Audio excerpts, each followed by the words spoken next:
Hello, friends. Welcome to Creative Medicine.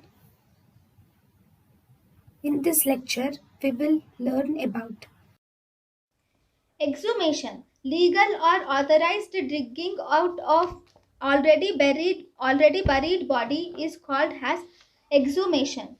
Why? It is done for civil reasons, that is for identification and for insurance claims.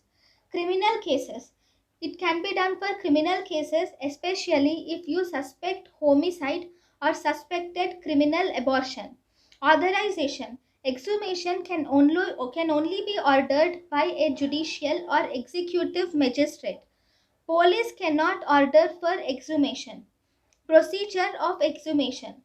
There is no time limit for exhumation in India. It is conducted by the executive magistrate in the presence of doctor and police. Exhumation has to be done only in daytime. Whole process of exhumation is to be videographed. As soon as the body is seen in group in the same position, it is photographed. If the death is suspected to be a poison, then we need to collect about 1 kg of soil has to be collected.